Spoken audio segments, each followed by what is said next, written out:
Hello दोस्तों, स्वागत है आपका हमारे यूट्यूब चैनल पर। आज हम आपको डी फार्म सेकेंड ईयर का सब्जेक्ट हॉस्पिटल फार्मेसी जिसका चैप्टर नंबर 6 पढ़ाएंगे। दोस्तों, अगर आपने प्रीवियस वाला चैप्टर नहीं देखा है तो आप हमारे चैनल की प्लेलिस्ट में जाइए, वहाँ से उस चैप्टर को पढ़ लीजिए। आपका जो पीसीआई के द्वारा जो सिलेबस दिया गया है, इसमें हॉस्पिटल फार्मेसी का जो सिलेबस है उसमें थोड़ी सी नंबरिंग मिस्टेक है। यानी यहाँ पर पहला चैप्टर दिया गया है, उसके बाद सेकेंड चैप्टर का नंबर लिखा हुआ है, उसके बाद थर्ड चैप्टर नहीं लिखा हुआ है। यानी थर्ड चैप्टर की नंबरिंग में थोड़ी सी मिस्टेक है। उसके बाद फोर्थ चैप्टर की नंबरिंग लिख दी गई है, उसके बाद फिफ्थ चैप्टर है। तो आपके सिलेबस के अनुसार ये वाला सिक्स चैप्टर है, और उसके बाद थ्योरी के हिसाब से आपका चैप्टर नंबर 5 है। तो दोस्तों, आप थोड़ा सा मैनेज कर सकते हैं, अपने सिलेबस को चेक कर सकते हैं। अगर मेरी वीडियो अच्छी लगती हो तो वीडियो को लाइक कर दिया करो, और हमारे चैनल को सब्सक्राइब करके ज़्यादा से ज़्यादा अपने दोस्तों को भी शेयर कर दिया करो।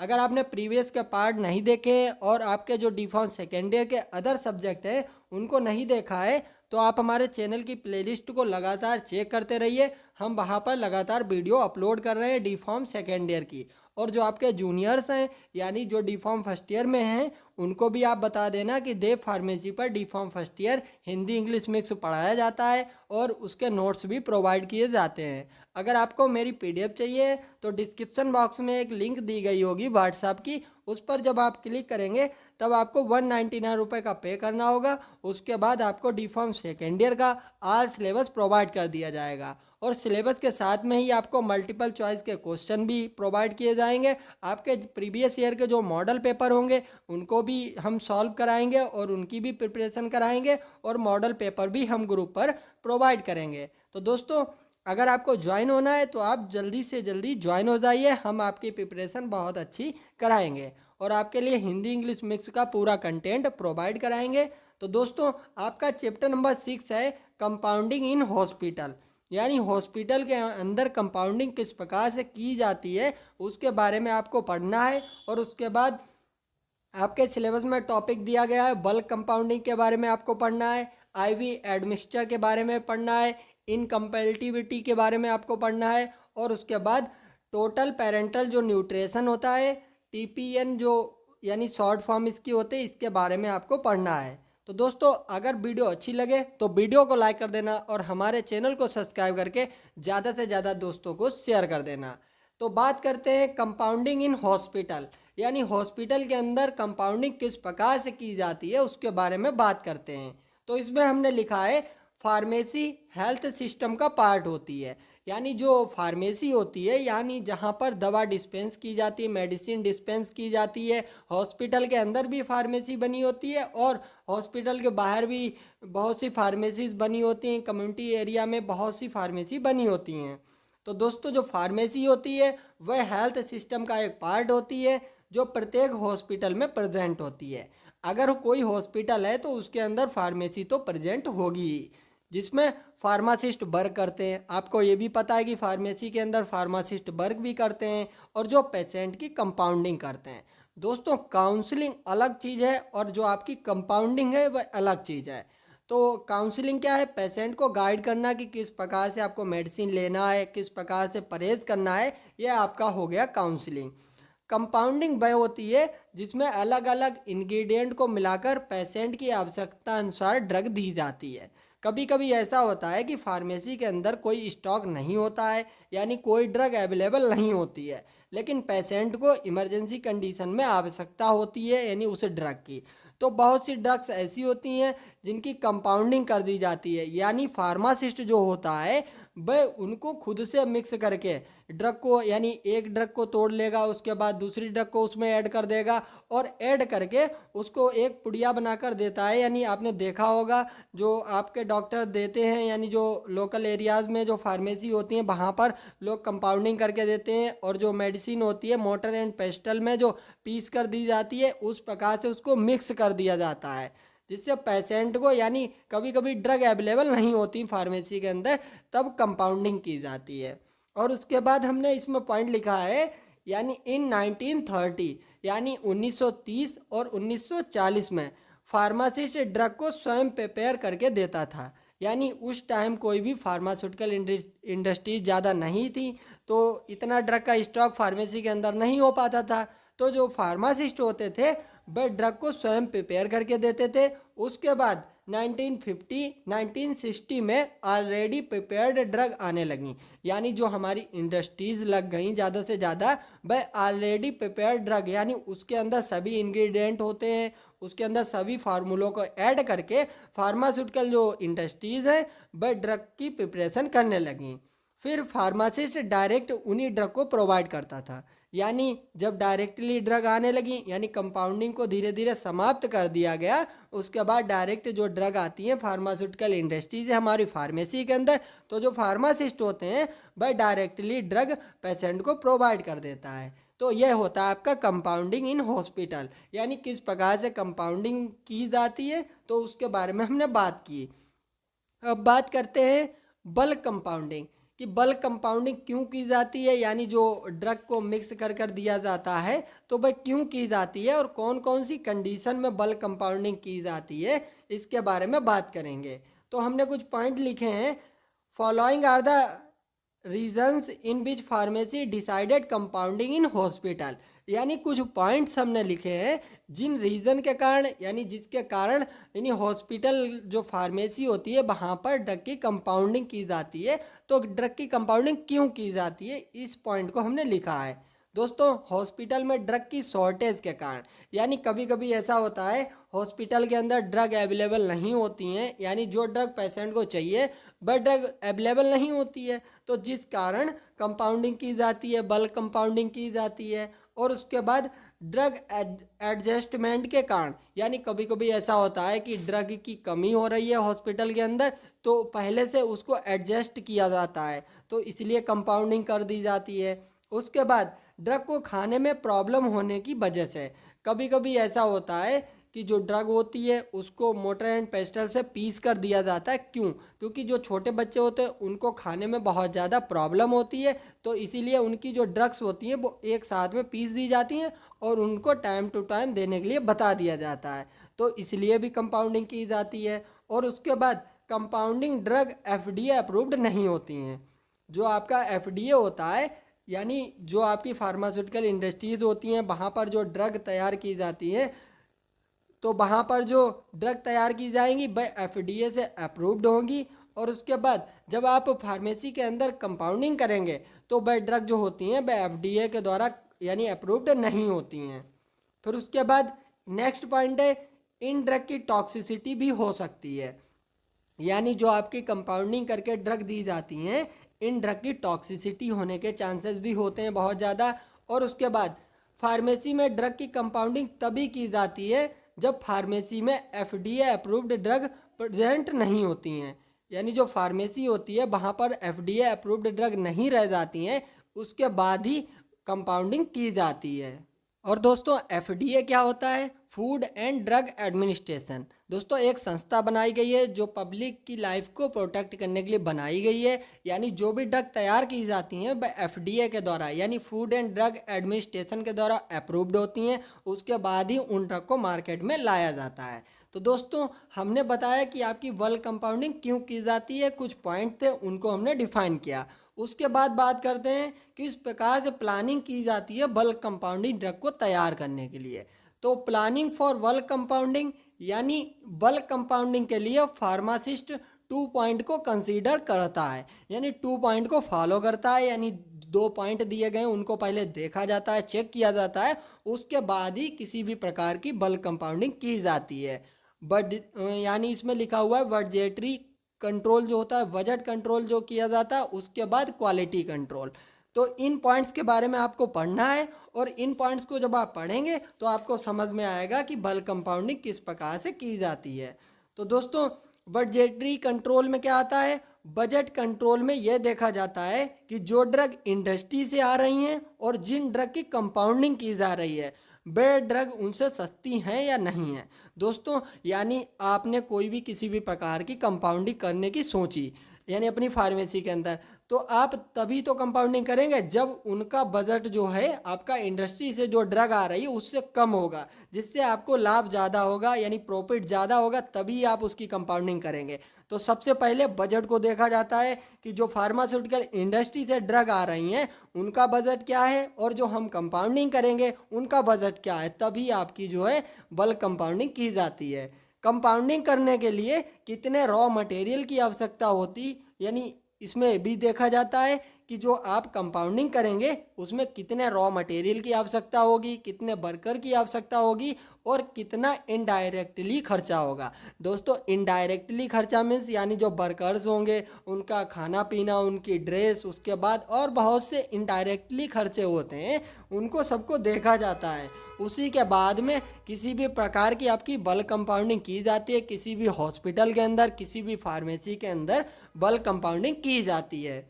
और उसके बाद इसमें हमने कुछ पॉइंट्स के यानी डिफाइन किया है कुछ पॉइंट्स को, यानी इसमें सबसे पहले देखा जाता है बजटरी कंट्रोल में क्या देखा जाता है, मैन्युफैक्चरिंग रिक्वायरमेंट, यानी ड्रग की मैन्युफैक्चरिंग करने में क्या क्या रिक्वायरमेंट होगा, कितना खर्चा होगा, ये सब तैयार कर लिया जाता है पहले से ही कि इसमें मैन्युफैक्चरिंग रिक्वायरमेंट क्या क्या होगी, ये सब पहले ही बजटरी कंट्रोल में यानी लिख लिया जाता है, पहले से प्लान कर लिया जाता है। और उसके बाद मटेरियल रिक्वायरमेंट यानी ड्रग को तैयार करने के लिए कितने मटेरियल की आवश्यकता होगी, कितने रॉ मटेरियल की आवश्यकता होगी, इसका पहले से प्लान किया जाता है। मैन्युफैक्चरिंग कैपेसिटी कितनी है, कितनी क्वांटिटी में ड्रग को प्रिपेयर किया जा सकता है, यानी क्योंकि दोस्तों अगर कम क्वांटिटी में ड्रग को प्रिपेयर किया जाएगा और खर्चा ज़्यादा होगा तो इससे अच्छा तो फार्मास्यूटिकल जो आपकी इंडस्ट्रीज़ है वहीं से ही ड्रग आ जाए। लेकिन आपको अगर प्रॉफिट ज़्यादा चाहिए होता है, यानी जो भी हॉस्पिटल फार्मेसीज होती हैं जो कंपाउंडिंग करती हैं, जिनको ज़्यादा बजट यानी ज़्यादा प्रॉफिट की आवश्यकता होती है, तो दोस्तों वह कंपाउंडिंग करने से पहले इन बातों को चेक करते हैं। और उसके बाद पॉइंट नंबर 4 है मैन्युफैक्चरिंग इक्विपमेंट, यानी ड्रग को प्रिपेयर करने में क्या क्या इक्विपमेंट की आवश्यकता होगी, इक्विपमेंट का खर्चा कितना होगा, कौन सी मेडिसिन की आवश्यकता होगी। दोस्तों सभी बातों को देखा जाता है। ऑपरेटिंग कॉस्ट यानी ऑपरेटिंग कॉस्ट को भी यानी मिनिमाइज किया जाता है, चेक किया जाता है, ऐड किया जाता है, यानी जो डायरेक्ट कॉस्ट यानी कोई भी रॉ मटेरियल आपने खरीद लिया डायरेक्टली कॉस्ट में, उसको लाने में जो कॉस्ट लगा फिर इनडायरेक्टली कॉस्ट को भी उसमें ऐड किया जाता है। तो इस प्रकार से ऑपरेटिंग कॉस्ट को भी चेक किया जाता है। तो दोस्तों इतना आपका बजटरी कंट्रोल के अंदर आता है। फिर बात करते हैं क्वालिटी कंट्रोल, यानी जो ड्रग तैयार की गई हैं उन ड्रग को चेक करने के लिए क्वालिटी कंट्रोल यूनिट होनी चाहिए, उसके लिए क्या खर्चा होगा, और उसके बाद जो ड्रग की क्वालिटी, प्योरिटी एंड स्ट्रेंथ को डिफाइन कर सकें, यानी एक क्वालिटी कंट्रोल होता है, यानी फार्मास्यूटिकल इंडस्ट्री के अंदर भी क्वालिटी कंट्रोल होता है, यानी ड्रग की प्रिपरेशन होने के बाद ड्रग की जांच करना कि किस प्रकार से ड्रग बनी हुई है जिससे लोगों की हेल्थ को कोई हानि ना हो पाए। तो इसी प्रकार से जो आपकी बल्क कंपाउंडिंग की जाती है उसमें भी आपके ये वाला पॉइंट को चेक किया जाता है, क्वालिटी कंट्रोल। एक क्वालिटी कंट्रोल बनाया जाता है जो ड्रग की क्वालिटी, प्योरिटी जो भी उसके अंदर होता है ड्रग का, वह सब चेक किया जाता है कि वह लोगों के लिए सेफ है या नहीं सेफ है। तो दोस्तों ये आपका हो गया बल्क कंपाउंडिंग। और उसके बाद बात करते हैं IV admixture service and incompatibility. तो दोस्तों आईवी एडमिक्सचर क्या होता है इसके बारे में बताएंगे, इनकम्पेटिबिलिटी क्या होता है इसके बारे में बताएंगे। तो दोस्तों अगर वीडियो अच्छी लग रही हो तो वीडियो को लाइक कर दीजिए और हमारे चैनल को सब्सक्राइब करके ज़्यादा से ज़्यादा अपने दोस्तों को भी शेयर कर दीजिए।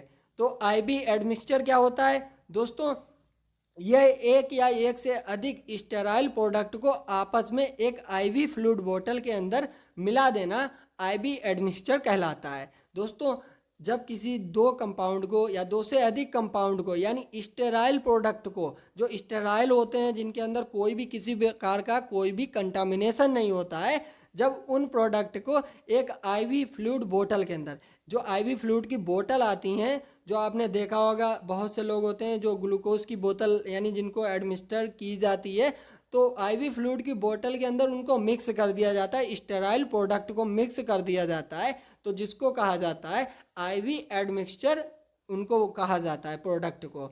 और उसके बाद जब जो आईवी एडमिक्सचर होते हैं इनकी जब प्रिपरेशन की जाती है तो इसमें क्या क्या पॉइंट्स फॉलो करने होते हैं तो उसके बारे में बात करते हैं। तो दोस्तों, फिजिशियन की डायरेक्शन पर तैयार करना चाहिए। जो आईबी एडमिक्सचर की यानी सर्विसेज प्रोवाइड की जाती हैं वह आपकी जो फिजिशियन होता है उसकी डायरेक्शन पर ही प्रोवाइड की जाएगी। यानी कोई भी आईवी एडमिक्सचर तैयार किया जाएगा तो उसके लिए फिजिशियन की डायरेक्शन ज़रूरी होती है। उसके बाद फिजिशियन के ऑर्डर के अनुसार लेवल में निम्न चीज़ें इंक्लूड की जाएंगी। यानी फिजिशियन कुछ ऑर्डर देगा, उसके अनुसार निम्न बातों को उसमें ऐड किया जाएगा। कौन कौन सी बातों को ऐड किया जाएगा? Name and address of patient and location. Patient का नेम उसमें ऐड किया जाएगा और उसके बाद पेशेंट का नेम ऐड करने के बाद उसकी लोकेशन को ऐड किया जाएगा कि पेशेंट का एड्रेस क्या है। और उसके बाद नेम ऑफ फिजिशियन, यानी कौन सा फिजिशियन उसको यानी दे रहा है, आईवी एडमिक्सचर दे रहा है, उसका नेम लिखा जाएगा। Name of drug with quantity, कितनी ड्रग यानी उसको दी जा रही है बाय द आईवी एडमिक्सचर के द्वारा। और उसके बाद date of compounding and expiry date, जो कंपाउंडिंग की जाती है आईबी एडमिक्सचर के द्वारा उसके अंदर उसकी कंपाउंडिंग की डेट लिखी जाएगी, एक्सपायरी डेट को लिखा जाएगा। Name of pharmacist who prepared admixture, यानी उस फार्मासिस्ट का नाम भी लिखा जाएगा जो भी एडमिक्सचर को तैयार किया जाता है यानी कर रहा होता है।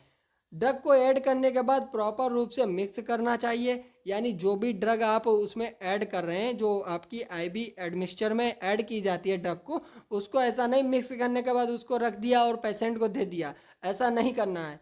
तो दोस्तों, उसको प्रॉपर रूप से उसको मिक्स करना है और उसके बाद ड्रग को मिला देने के बाद उसको चेक कर लेना चाहिए। जो ड्रग मिला दी है तो उसको दोबारा से चेक कर लेना चाहिए कि वह ड्रग अच्छे से मिक्स हो गई है या मिक्स नहीं हो पाई है, उसके बाद ही किसी पेशेंट को देना है। तो दोस्तों, ये होता है आईवी एडमिक्सचर। और उसके बाद बात करते हैं इनकम्पैटिबिलिटी ऑफ एडमिक्सचर, यानी एडमिक्सचर के अंदर क्या क्या इनकम्पैटिबिलिटी आ जाती हैं तो उसके बारे में बात करना है। तो दोस्तों, incompatibility unwanted drug to drug reaction होती है, यानी जो हम नहीं चाहते वह रिएक्शन हो जाती है। दोस्तों, कभी कभी ऐसे केमिकल्स मिल जाते हैं जो हम नहीं चाहते हैं कि इनकी रिएक्शन हो, लेकिन वह गलती से या बाय मिस्टेक किसी भी कारण से उसमें मिल जाते हैं जिससे प्रोडक्ट आपका ख़राब हो जाता है। इनकम्पैटिबिलिटी ड्रग टू फ्लूइड और कंटामिनेशन भी हो सकती है। कभी कभी इनकम्पैटिबिलिटी यानी ड्रग को आपने किसी कंटेनर के अंदर उसमें रखा और वह कंटेनर से किसी भी प्रकार का रिएक्शन कर गई, उसके बाद वह प्रोडक्ट खराब हो जाता है। इनकम्पैटिबिलिटी होने के कारण ड्रग का अनचाहा इफेक्ट मिलता है। दोस्तों, अगर इनकम्पैटिबिलिटी हो जाती है तो ड्रग का अनचाहा इफेक्ट मिलने का मतलब यानी जो हम इफेक्ट चाहते हैं वह इफेक्ट नहीं मिल पाएगा। एग्जाम्पल सिनर्जिज्म, यानी कोई भी ड्रग है अगर उसमें इनकम्पैटिबिलिटी हो गई तो उसका क्षमता बढ़ सकती है और क्षमता बढ़ जाएगी तो पेशेंट को दी जाएगी तो पेशेंट को प्रॉब्लम हो जाएगी, टॉक्सिक इफेक्ट उसमें हो सकता है। तो दोस्तों, इस प्रकार से किसी भी एडमिक्सचर के अंदर इनकम्पैटिबिलिटी हो सकती है। और type of incompatibility of IB admixture, जो आईबी एडमिक्सचर होता है उसके अंदर आपका इनकम्पैटिबिलिटी किस किस प्रकार से होती है उसके बारे में भी हमने डिफाइन किया है। तो दोस्तों, इसमें फिजिकल इनकम्पैटिबिलिटी हो जाती है, केमिकल इनकम्पैटिबिलिटी हो जाती है, थेराप्यूटिक इनकम्पैटिबिलिटी हो जाती है। तो आपको तीनों पॉइंट्स को हम डिफाइन करेंगे और अच्छे से बताएंगे कि ये पॉइंट्स क्या हैं। तो दोस्तों, इसमें क्या है, पहला वाला है फिजिकल इनकम्पैटिबिलिटी। तो फिजिकल इनकम्पैटिबिलिटी क्या होता है? तो दोस्तों, फिजिकल इनकम्पैटिबिलिटी वह होती है जब ड्रग टू ड्रग को मिलाया जाता है उसका कलर अलग आता है, यानी उसमें कोई कलर में कोई चेंज हो जाता है, यानी कोई भी मिस्टेक हो जाती है, यानी ड्रग टू ड्रग को मिलाया गया और जो कलर हम चाह रहे हैं वह कलर नहीं मिल पाता है, तो दोस्तों उसको कहते हैं फिजिकल इनकम्पैटिबिलिटी। उसके बाद बात करते हैं केमिकल इनकम्पैटिबिलिटी, यानी इसमें ड्रग में केमिकल चेंज आते हैं, यानी ड्रग जो होती है आपने मिक्स किया उसके अंदर कोई केमिकल चेंजेस आ गए, जैसे उसका ऑक्सीडेशन स्टार्ट हो गया, रिडक्शन स्टार्ट हो गया, ड्रग का डिकम्पोजन स्टार्ट हो गया यानी डिकम्पोज होने लगी ड्रग। तो इस प्रकार की जो इनकम्पैटिबिलिटी होती है उसको कहा जाता है केमिकल इनकम्पैटिबिलिटी। और उसके बाद बात करते हैं थेराप्यूटिक इनकम्पैटिबिलिटी, यानी ड्रग को लेने के बाद उसका इफेक्ट शो होता है, यानी आपने ड्रग ले ली उसके बाद उसका जो इफेक्ट होता है बस वो होना स्टार्ट हो जाता है, उसका एक्शन स्टार्ट हो जाता है, उसके रिएक्शन पता चलते हैं। जैसे आपका कोई ड्रग लिया यानी किसी की क्षमता ज़्यादा हो गई और उसके बाद किसी का टॉक्सिक इफेक्ट ज़्यादा हो गया, तो दोस्तों ये होती है आपकी थेराप्यूटिक इनकम्पैटिबिलिटी। फिर उसके बाद बात करते हैं दोस्तों, यानी आपका पूरा चैप्टर इसी वीडियो में हम कंप्लीट कर देंगे, तो थोड़ा सा हम जल्दी जल्दी बताएंगे और जो आपके टॉपिक्स हैं उनको सबको कवर करके पूरा एक ही वीडियो में पूरा चैप्टर कंप्लीट कर देंगे। तो दोस्तों हम आपके लिए बहुत मेहनत करते हैं, अगर आपको वीडियो अच्छी लगती है तो वीडियो को शेयर कर दिया करो, वीडियो को लाइक कर दिया करो, ज़्यादा से ज़्यादा दोस्तों के पास हमारी वीडियो को भेज दिया करो। तो इसमें हमने पॉइंट लिखा है preventing incompatibility of IV admixture. जो आईवी एडमिक्सचर है उसके अंदर किस प्रकार से इनकम्पेटिबिलिटी को प्रिवेंट किया जा सकता है। तो दोस्तों इसमें हमने कुछ पॉइंट लिखे हैं, देखिए। जब एडमिक्सचर तैयार किया जाए तो फिजिशियन के डायरेक्शन को ध्यान से फॉलो किए जाएं, यानी जो फिजिशियन डायरेक्शन दे रहा है उसके डायरेक्शन को ध्यान से फॉलो किया जाए। ड्रग को मिक्स होता है, जब ड्रग को मिक्स किया जाता है यानी ड्रग को मिक्स करने की टाइमिंग को ध्यान में रखना चाहिए कि कौन सी ड्रग को कितने टाइम मिक्स करना है, यह सब ध्यान में रखना चाहिए। और उसके बाद इनलाइन फिल्टर अच्छी क्वालिटी का लगाना चाहिए।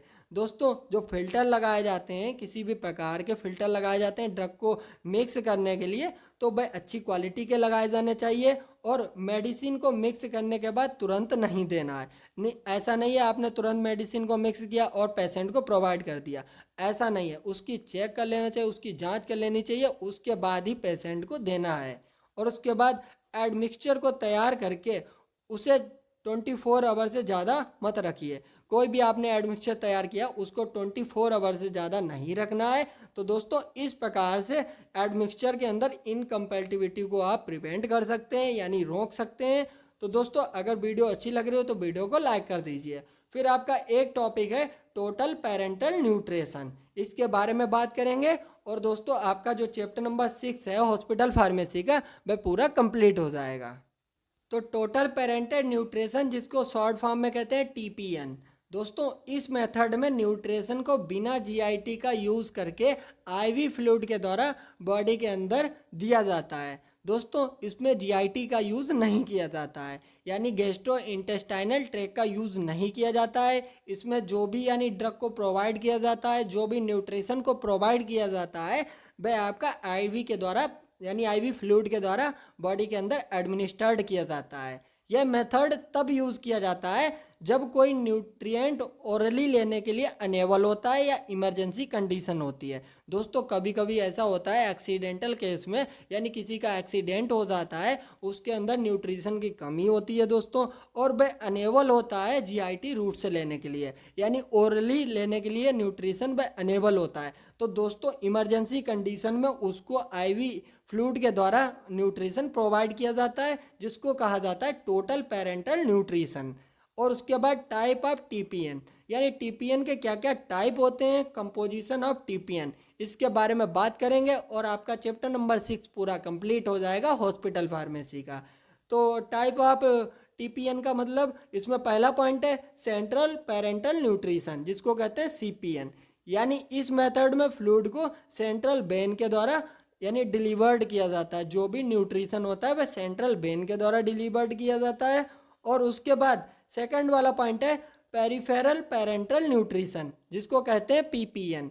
यानी in this method fluid are delivered through a smaller vein, यानी जो स्मॉलर वेन होती है यानी जो पेरिफेरल पर, उसमें उसके द्वारा जो फ्लूइड्स होता है यानी आईवी फ्लूइड्स होता है, जो न्यूट्रिशन होता है उसको प्रोवाइड किया जाता है। और उसके बाद बात करते हैं कंपोजिशन ऑफ टीपीएन, यानी TPN is a mixture of all the essential nutritional components.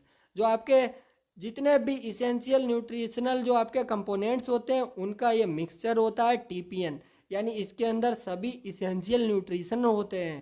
तो उसके बाद जिसकी आवश्यकता बॉडी के नॉर्मल फंक्शन के लिए होती है, यानी जो हमारी बॉडी होती है उसको आवश्यकता होती है, यही होता है आपका टीपीएन, जिसके अंदर आपके टीपीएन के अंदर carbohydrate, protein, fat and minerals को ऐड किया जाता है, उसका टोटल मिश्रण होता है आपका टीपीएन।